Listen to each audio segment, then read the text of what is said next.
దేవుడు ఈ రెండు కుటుంబాలకి ఏం తెలియజేస్తున్నాడంటే, ఈ గర్భఫలము రావాలంటే దేవుని ఆశీర్వాదం మీరు పొందుకుంటే దేవుడు చేస్తాడు, గర్భఫలం ఇస్తాడు. దేవుని యొక్క ఆశీర్వాదం మీరు ఎలా పొందుకోవాలి, మీరు గర్భఫలం మీకు ఎలా రావాలి అనే మాటలు దేవుడు మీకు తెలియపరుస్తూ ఉన్నాడు. ఎలా ఆశీర్వాదము మీరు పొందుకోవాలి, ఏం తెలియదు మాట చెప్పలే. ఎలా ఆశీర్వాదము మీరు పొందుకోవాలి, మీరు ఎలా ఆశీర్వాదము మీరు పొందుకున్న తర్వాత మీకు గర్భఫలం ఎలా ఇస్తారంటే, మొట్టమొదటిగా ఆయన ఈ గ్రంథములో కొంతమందిని చూపిస్తున్నాడు. కొంతమందికి ఆశీర్వాదం అనే ఒక దిక్సూచిగా వాళ్ళకి చూపించాడు. వాళ్ళు చూపించిన విధముగా మనల్ని కూడా అదే ఆశీర్వాదము గర్భఫలము దయచేయాలని దేవుడు ఆశపడుతూ ఈ మాటకి మీకు సెలవిస్తున్నాడు. ద్వితీయోపదేశ కాండము 15వ అధ్యాయము 4వ వచనం చదవండి. నీవు స్వాధీనపరుచుకున్నట్లు నీ దేవుడైన యెహోవా నీకు స్వాస్థ్యముగా ఇచ్చుచున్న దేశంలో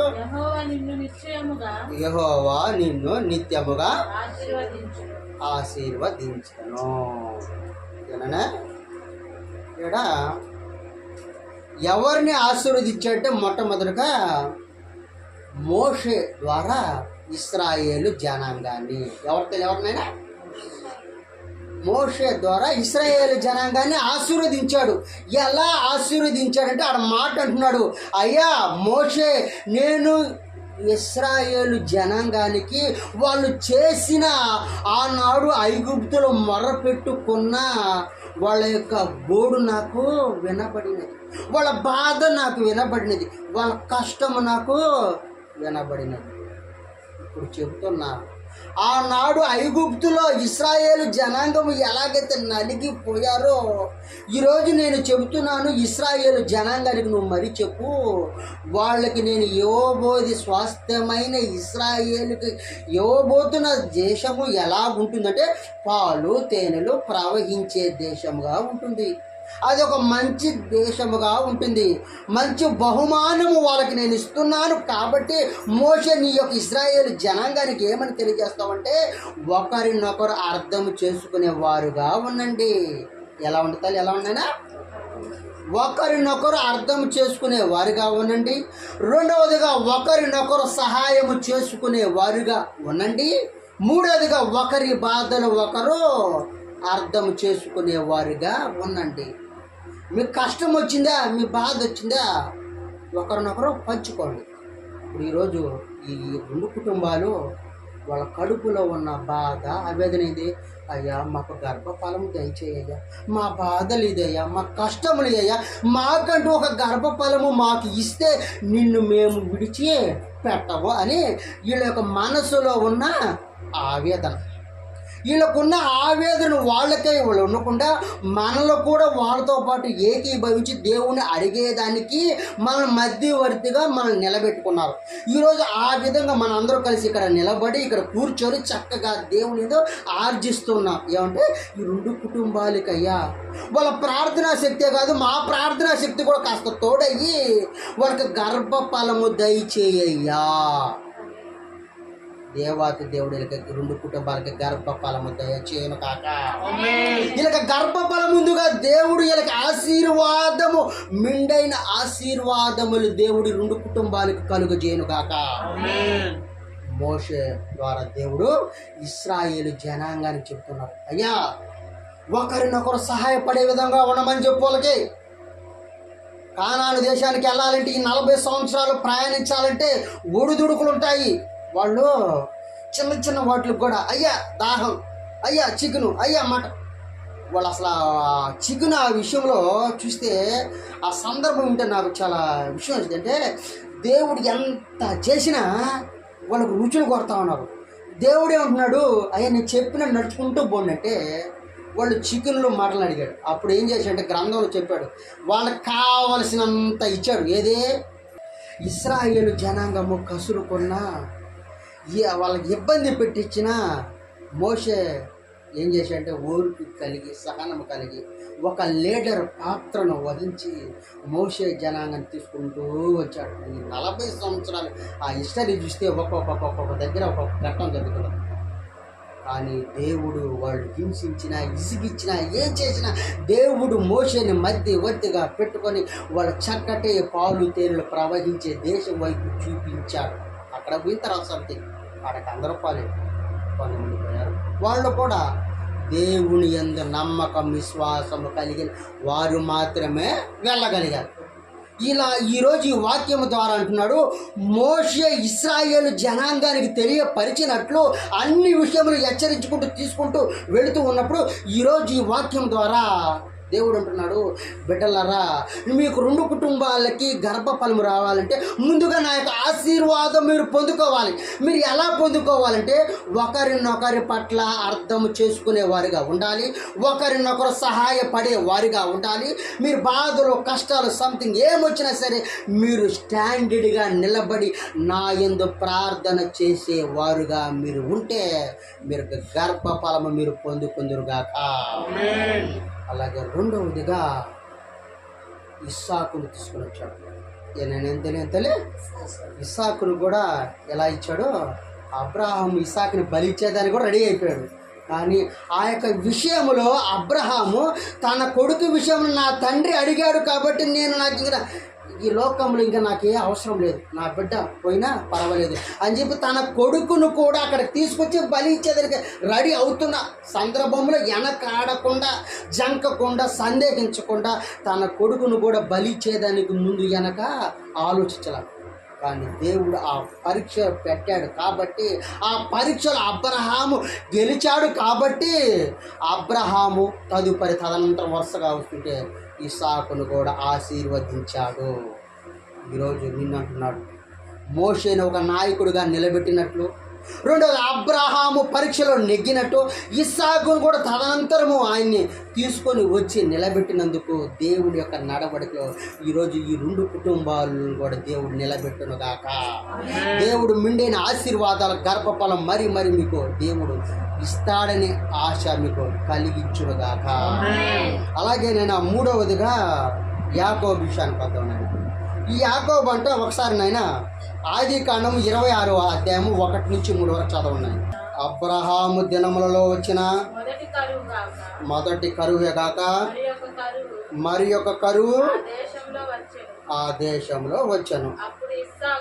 అప్పుడు ఇస్సాకు గెరారులో ఉన్న ఫిలిష్తీయుల రాజైన అబీమెలెకు వద్దకు వెళ్ళాను. అక్కడ 3 దాకా అక్కడ యెహోవా ప్రత్యక్షమై నువ్వు ఐగుప్తులోనికి వెళ్ళక నేను నీతో చెప్పు దేశము నివసించుము. ఈ దేశమందు పరవాసినై వెళ్ళును, నేను నీకు తోడై ఉండి నిన్ను ఆశీర్వదించను. ఓకే తల్లి, ఎవరిని ఆశీర్వదించాడు తల్లి? యాకోబుని తల్లి. ఎవరిని తల్లి? యాకోబుని ఆశీర్వదించాడు. దేవుడు అంటున్నాడు యాకోబుకి ఇంకొక పేరు కూడా పెట్టాడు. ఏం పెట్టాడు? ఇశ్రాయేలు. ఆ ఇశ్రాయేలు అని పేరు పెట్టగానే తదుపరి ఏం చేశాడు? 12 గోత్రాలకి హెడ్డుగా 12 గోత్రాలకి తండ్రిగా యాకోబును నిలబెట్టాడు. దేవుడు అంటున్నాడు, నువ్వు ఐగుప్తులో ఉన్నప్పుడు కాకుండా గెరారు ప్రాంతంలో ఉన్న మంచి దేశానికి నేను చూపిస్తున్నా, నిన్ను ఆశీర్వదిస్తున్నా. నిన్ను ఆశీర్వదించేదే కాక నీకు మరొక పేరు ఏమని పెడుతున్నా అంటే ఇశ్రాయేలు అని పేరు పెడుతున్నా. ఈ ఇశ్రాయేలును పేరు పెట్టాను ఎందుకంటే నువ్వు దేవుని యందు మనుషుల యందు అందరి యందు పోరాడి గెలిచిన వాడివి కనుక నీకు ఇశ్రాయేలు అని నేను పేరు పెడుతున్నాను. యాకోబుకి దిక్సూచిగా చూపించాడు. అంతేనా? ఒక మంచి పేరు దేవుని యందు పొందుకోవాలంటే మంచివాడు అనిపించుకునేదానికి కొన్ని రోజులు పడుతుంది. చెడ్డవాడు అనిపించుకోవాలంటే ఎంతనైనా 1 నిమిషం చాలు. అదేవిధంగా యాకోబు కూడా దేవుని యందు పెనుగులాడాడు. ఆ రేత్రంతా ప్రార్థనలో గడిపాడు. ప్రార్థనలో గడిపి గడిపి దేవుని యందు పోరాడి గెలిచి మెలుకులు తిరిగి అట్ట తిరిగి దేవుని యందు అట మనుషుల యందు పోరాడి గెలిచాడు కనుక ఈరోజు యాకోబు ఏమన్నాడు, యాకోబుని దేవుడు ఆశీర్వదించాడని దేవుడు తెలియపరుస్తున్నాడు. యాకోబుని ఆశీర్వదించిన దేవుడు ఈరోజు మీ కుటుంబాలను ఆశీర్వదించాడా? ఈ 2 కుటుంబాలు ఆశీర్వదించాడా? ఈ 2 కుటుంబాలకి గర్భఫలం ఇవ్వడా? తన యొక్క ఎవరైతే ఉన్నారో కుటుంబంలో వాళ్ళందరినీ దీవించాడా, ఆశీర్వదించాడా? వాళ్ళు ఏదైతే అక్కరలో అవసరతలో ఏవైతే ఉన్నాయో దేవుడు యందు మొరపెడితే దేవుడు సమస్తము తీర్చండి, తీరుస్తాడు. ఎందుకంటే ఈ గ్రంథంలో వీళ్ళే కాదు, వరుసగా ఎంతో మందిని ఆశీర్వదించాడు. దావీదుని ఆశీర్వదించలా? ఏం తల్లి? సౌలును పౌలుగా చేసి పౌలుని ఆశీర్వదించలా? ఈరోజు ఒక్కొక్క టైంలో నేను ఆలోచిస్తుంటా, 12 మంది శిష్యుల్లో, ఎందుకంటే యాకోబుకి ఆడ చూస్తే భలే విచిత్రం ఉంటుంది. యాకోబుకి ఎంతమంది ఇచ్చాడు? 12 మంది కుమారులు ఇచ్చాడు. యేసుబారు గారి శిష్యులు ఎంతమంది? 12 మంది. ఎంతమంది? తర్వాత అతను తప్పిపోయాడులే, కానీ ఎంతమంది ఇచ్చాడు? అక్కడికి 12, ఇక్కడికి 12. సరిపోయిందా లేదా?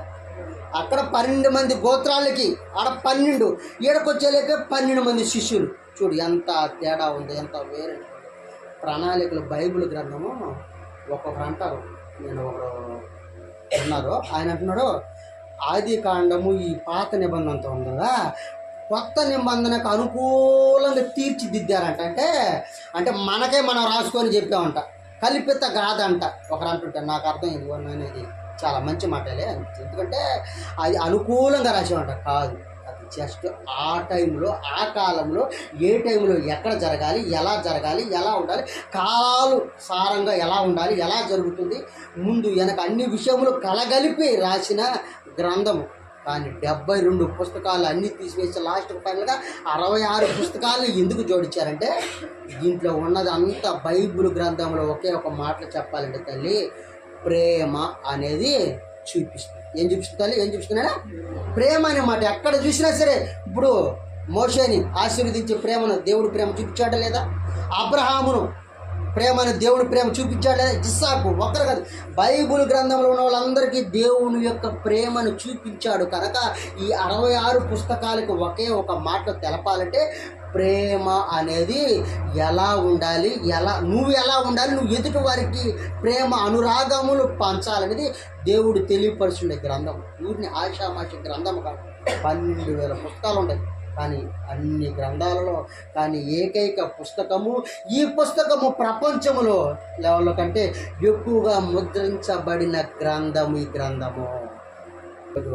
దేవుడు అంటున్నాడు, నేను లాస్ట్గా చూడండి అంటున్నాడు, మీరు దేవుని యందు ఆశీర్వాదము మీరు పొందుకొని మీరు 2 కుటుంబాల గర్భఫలం పొందాలంటే మీరు దేవుడి ఈ 4 మాటలు మీరు గుర్తు చేసుకోండి. ఇశ్రాయేలు జనాంగానికి ఎలాగైతే హెచ్చరించాడు, ఒకరినొకరు సహాయపడుకోండి, ఒకరినొకరు హెచ్చరించుకోండి, బాధలు కష్టాలు, అలాగా మీ 2 కుటుంబాలు ఒకరినొకరు అర్థం చేసుకొని ముందుకు వెళ్ళండి. ఎందుకంటే ఒకరినొకరు సహాయం చేసుకోవాలంటే, ప్రేమ అనురాగం మీరు పంచుకోవాలంటే దేవుని యొక్క ప్రేమను మీరు పొందుకొని ఉండాలి. అలా మీరు దేవుని యొక్క ప్రేమను మీరు పొందుకుంటారని, దేవుని యొక్క ఆశీర్వాదమును మీరు పొందుకుంటారని, తదుపరి అబ్రహాము వలె ముందు వెనక ఆలోచించకుండా దేవుని యొక్క విషయంలో ఏదైతే చేయాలో అది మీరు చేస్తారని. దేవుని యొక్క విషయాలు ఏమి తల్లి? పనికి వెళ్ళారా, పని నుంచి వచ్చారా, చక్కగా కాసేపు బైబిల్ చదువుకున్నారా, కాసేపు కుటుంబం అంతా కలుసుకొని ప్రార్థన చేశారా, చాలు. మీరు చేయాల్సినది అది మీకున్నంతలో. తర్వాత దేవుని యొక్క కేటాయించి ఎంతైతే మీరు కేటాయిస్తారో దేవుడు అంతకంతకు మీకు దేవుడు ఇచ్చునుగాక. అలాగా గ్రంథంలో మీరు చెప్తున్నారు తల్లి. మోషేని మీకు గుర్తు చేశాడు, అబ్రహామును గుర్తు చేశాడు, ఇస్సాకును గుర్తు చేశాడు, లాస్ట్కి చివరగా యాకోబుని మీకు గుర్తు చేశాడు. ఎందుకంటే వీళ్ళందరినీ దేవుడు ప్రేమించి వాళ్ళకి ఆశీర్వాదించి వాళ్ళ అందరిని మీరు ముందుకు పెట్టాడంటే అన్ని ఒడిదుడుకులు తట్టుకొని మీరు దేవుని వైపు మీరు ముందుకు వెళ్తారని, దేవుని యందు ఆనుకొని మీరు ఉంటారని ఆశ కలిగిన ప్రాణంతో ఈ కుటుంబాలకి దేవుడు గర్భఫలము మరొక్కసారి దేవుడు ద్వారా మేము అడుగుతూ దేవుడు ఇచ్చునుగాక. అలాగే మీరు నమ్మిన వారైతే ప్రార్థన చేసుకొని ఏకీభవించండి.